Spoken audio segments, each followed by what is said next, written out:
Hey guys, welcome back to another episode. Today is probably going to be shorter than other episodes that I've done in the past. And that's because I just want to talk about actually a really, really sweet and endearing subject today. I'm going to be talking about snowflake babies and adoption because if you didn't know, you can actually adopt a snowflake baby. And I'm going to get into what a snowflake baby is, what all of that is tied to. But before I do, I want to tell you about an important event that is coming up. In March of 2025, Illinois Family Institute is putting on our annual Worldview Conference, and this conference is the high calling of marriage and family. If you've been looking at the culture at all recently, marriage and family is under heavy attack from all sides, whether it's from abortion, the transgender issue, IVF, surrogacy, you name it. The right to life, the idea of children is under attack. So this conference is designed to get us back to the foundations of what does it mean to be married? What does it mean to have a family? And why are those high callings? So we are going to be joined by Dr. Brad Wilcox and Scott Phelps from the National Marriage Campaign. These are sessions that you are not going to want to miss. So you need to go to illinoisfamily.org/events to sign up.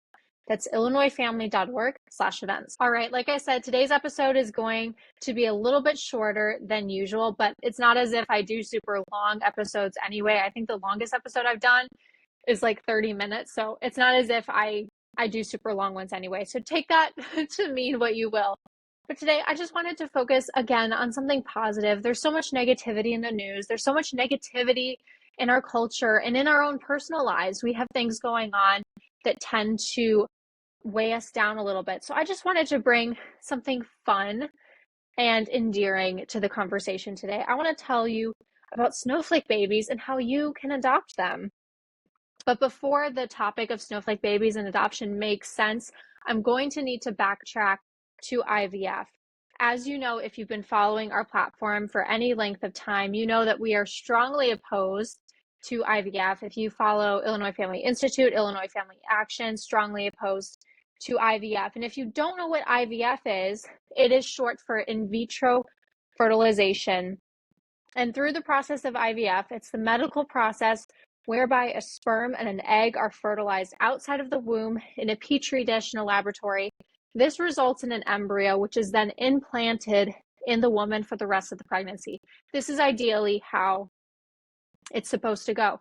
However, there's high risk of miscarriage. There's high risk of the babies not surviving once they are implanted inside the womb because the process is so forced and artificial in how it comes about. However, through this process, doctors don't just take one sperm, one egg, and do it one at a time because this would be inefficient. They take multiple. So this often results in dozens of tiny babies, little embryos that are image bearers. They have innate value, dignity, and worth. So let's say the IVF doctors harvested 12 eggs and the couple only wants one baby. Well, what do we do with the other 11 babies that are image bearers? They're alive, they're developing, they are valuable, they are humans from the moment of conception. What do we do with them? Most devastatingly, the most common choice that families make is to get rid of them, to discard them, which is better language than what it actually is. It's actually just killing these little babies. And some decide to have their babies donated to experimental things in the laboratory in the name of science, which I believe is super cruel, super inhumane, and should not be allowed to take place. Whereas others choose to keep the remaining embryos in storage, frozen indefinitely in time. And so these little babies that are frozen in time are given a name. They're called snowflake babies.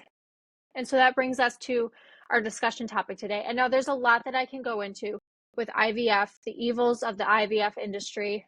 That is not to say in any way that children who are born through IVF are not valuable, are not worthy of value, of inherent dignity. They are still image bearers. However, the IVF industry, how IVF is performed, is unethical and unbiblical. So I just wanted to reiterate that I'm not saying that babies who are born through IVF are somehow less human or have some type of distortion in their humaneness, because that's not the case at all. That's not what I'm saying. However, what I am saying, and this is the positive side of the episode, is that there are organizations that are wanting to do something about these snowflake babies, that they don't want them to just remain frozen in time, which is why there are organizations that allow you to actually adopt snowflake babies. These organizations actually make a pathway for people to adopt these little image bearers for themselves. It's another kind of adoption. It's not the typical kind of adoption that we think of when we think of children who are born as opposed to preborn. But adoption is beautiful. Adoption seeks to heal and restore a broken family situation for a child who desperately needs love and support. And I can't imagine how broken this family situation is when your parents don't want you. They just pay the fee every month to keep you on ice, frozen in time, perpetually the same age. I don't think we understand the devastating effects that that's going to have on people's health, on people's mental well-being when they find out that they're so behind on a biological level as opposed to their age, that they've been suspended in time. It's a very freaky idea, and I think it'd be hard for children who are snowflake babies to realize that their biological parents kept them on ice for years. I truly can't imagine that. However, this adoption process seeks to heal that. They seek to find families for these children so these children don't need to remain perpetually frozen for 40 plus years. They can find families that want to love them, nurture them, care for them, and give them the needs, the love, the care, support that they desperately need, that they desperately want. In addition to adoption being beautiful on a societal scale, on a family scale, it's actually the language of God that he uses when he's describing his relationship with his people. So we as Christians need to look at adoption as something that is beautiful because God thinks it's beautiful. Romans 8:14-15, for as many as are being led by the Spirit of God, these are the sons of God. For you have not received a spirit of slavery leading to fear again, but you have received the spirit of adoption as sons, by whom we cry out, Abba, Father. Galatians 4:4-5. But when the fullness of time came, God sent forth his Son, born of a woman, born under the law, so that he might redeem those who were under the law, that we might receive the adoption as sons. And especially in this Christmas season, this is a perfect time for us to reflect on the beauty of adoption, that God sent his Son for us to adopt us into his family, to make us fellow heirs with Christ. Romans 8, that we as Christians have this new identity in Christ where we are chosen, we are secure, we are safe, we are fellow heirs with Christ, we are sons of God, we are children of God. This language is repeated over and over again, especially in the New Testament, in the writings of Paul, in the writings of others. We are adopted. So to reiterate my original and main point, adoption is beautiful and restorative.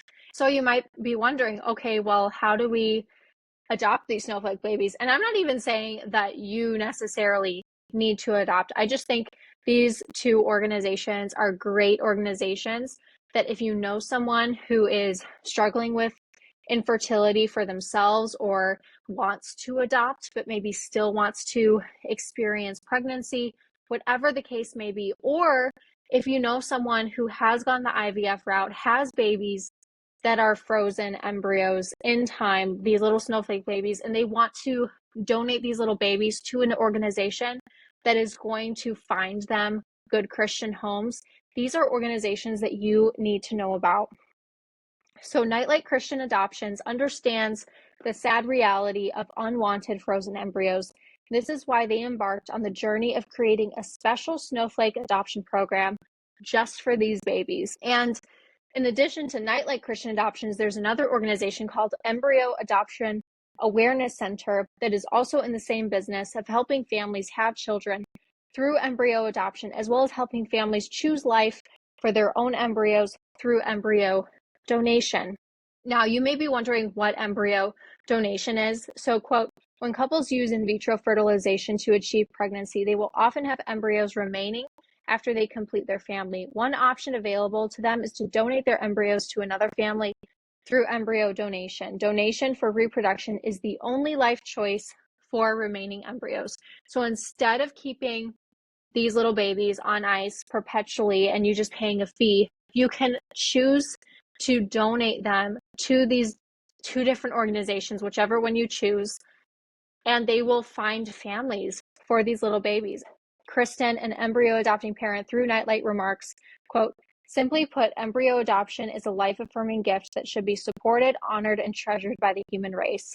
And then Helen, an embryo donor parent through Nightlight, comments, quote, "We donated our embryos to give them life." While the IVF industry is built upon the desires of adults rather than the safety and protection of children, Nightlight Snowflake's program and Embryo Adoption Awareness Center seeks to rectify the anti-life culture that IVF has contributed to. So if someone you know or you are interested in either embryo adoption or choosing life through embryo adoption, Nightlight's Snowflake program or the Embryo Adoption Awareness Center might be the perfect resource for you. And of course, I will link these organizations below so that you can go directly to their sites to read through what they do in case you are interested in that. In closing, I just want to reiterate how beautiful it is that we have organizations that see the very big problem that IVF creates for human life, for the sanctity of life, for the protection of children, for putting adults' desires above what's best for children. And they seek to rectify this, that IVF is probably never going to be outlawed in the United States. I hope one day it will be. However, they seek to rectify and help the situation as much as possible. And again, adoption is beautiful. Snowflake baby adoption is beautiful. And these organizations are definitely organizations that we should support, that we should honor, and that we should tell our friends about. Okay, guys, thank you so much for watching or listening to this episode. I hope you enjoyed it. I hope it was encouraging. Yes, it's maybe a heavier topic when we're talking about fertility and pregnancy and IVF, but I hope it's encouraging for you when we talk about adoption and the beauty of Snowflake baby adoption and the fact that there are organizations that are seeking to rectify the issues that the IVF industry has caused. Until next time, let us firmly rely on the protection of divine providence. This is self-evident.